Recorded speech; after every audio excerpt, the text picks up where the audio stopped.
Hey guys! Hello! So this week Addie has a new product that she's finished and she's going to put up in our Tindy's store. Link in the description if you want to pick one up. She's got a project she wants to do with it to show off its capabilities. And that is not it. What is that? So this is the old version. This is the clunky version. I mean, don't get me wrong. It's so it's the LM386 amplifier kit that we have, and it's complete SMT, or not SMT, through hole, and it works. It's beautiful. It's awesome. It's one of our best-selling kits, and a lot of you guys have had it, have bought it, and have used it in your guitar amps and in your radio amplifying, iPod amplifying, sorts of projects, and that's great. But what I was interested in doing was making an SMT version, so a much smaller version that would be able to be put into whatever other projects you wanted, and still maintain a super small sized footprint. So here's the board, and I think I may have shown it last week, maybe, but now we actually have some that are available and kitted up and everything, and available on Tindy. So all it really requires is the board, the potentiometer, your battery clip, and a battery. And then, of course, the speaker wires to your speaker that you'll drive it on. So the only soldering that they do is the through-hole stuff. The right. The chip SMT is already done. Right. All the capacitors, the chip, the input jack, they're all already set for you, and they'll be set for all the kits. That's an 1/8 inch jack instead of a 1/4 jack. Correct. So comes with a battery. Yes. Yep. All right.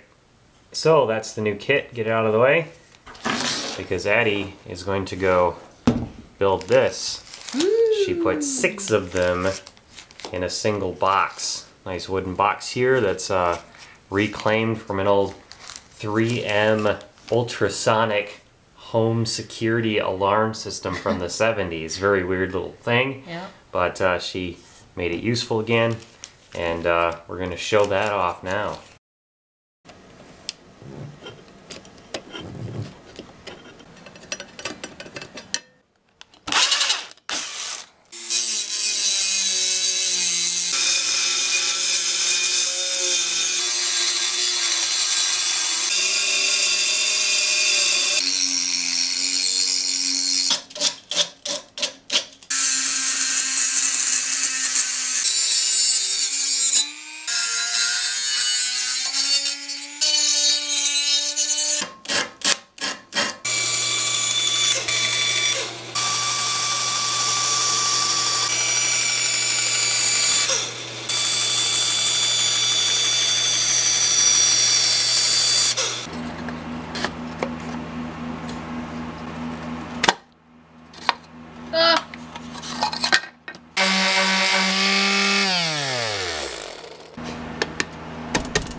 Do one side.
Bam, bam.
Jumble of wires, but it works. It works. Ha ha ha ha. Alright, so you saw me put this together. It was beautiful. And then I took it to the hackerspace and it got completely ripped apart because there was extra noise. And so we had to figure out what was going on. So we decided after much trial and error that we needed more filtering capacitors to get rid of the DC noise and the inherent noise in the air around us. So added a whole bank of capacitors over here, which I think you guys might have seen. And then on each input we added another capacitor. And then this is my favorite capacitor because it took all the noise that was there and said poof, bye-bye. Yeah, right? But I put it between, you know, they're all capacitors between ground and the power line. Because I said, well, it can't hurt, right? So Whisker, this is the first time Whisker's seen this. Hence that, So, these are DC blocking though. What? These are DC blocking. Yeah, just isolates. And all this the is inputs. a decoupling capacitor, and then these are decoupling capacitors as well. So we are going to show you it sounding lovely. It's already turned on, and Whisker is going to plug it in, and I will show you how good it is.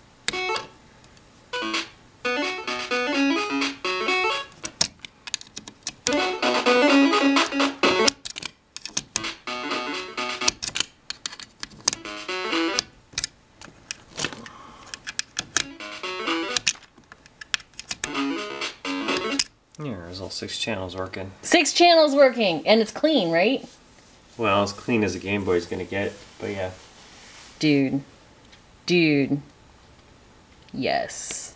Okay. So now we gotta put it back in this case, hook it to a speaker, and show you guys how it sounds with the speaker.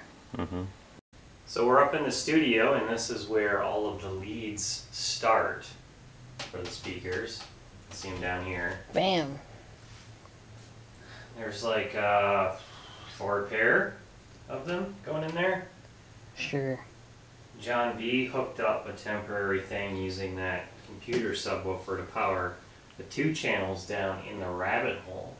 But we want to power all of the channels. Well, 6 out of the 8.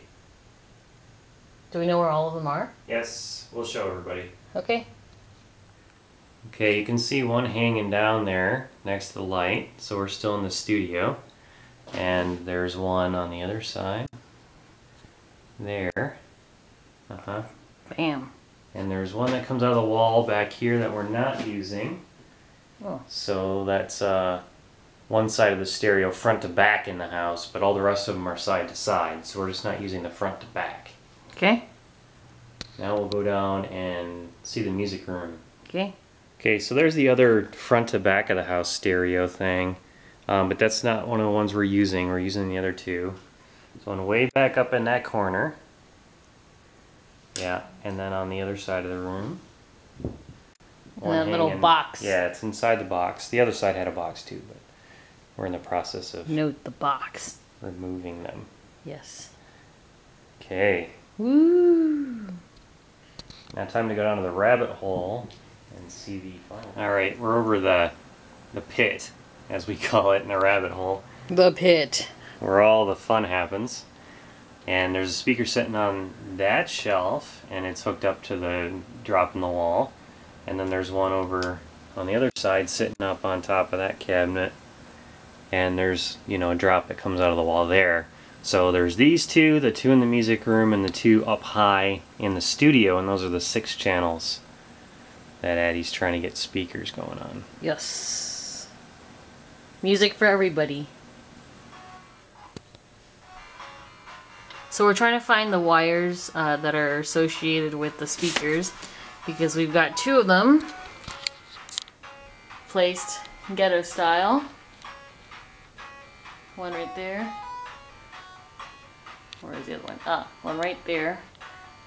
And currently that one is working, so we know that those wires coming out of that hole is going to that right there. Yes. Add a jack to it.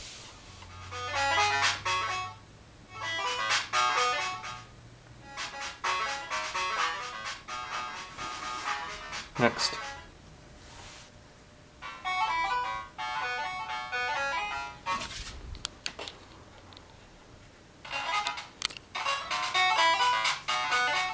Moment of truth.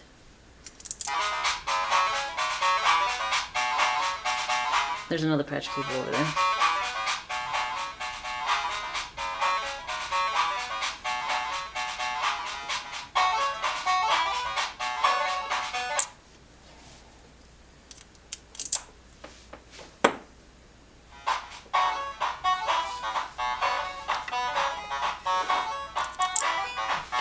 Yeah. Except that actually doesn't look too bad.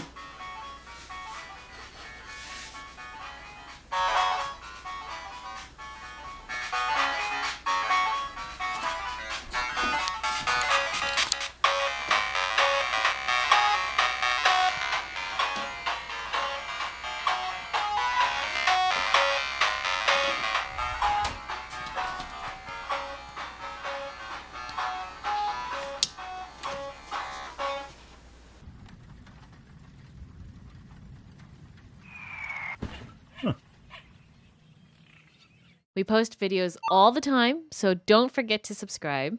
And follow us on Twitter at TYMKRS.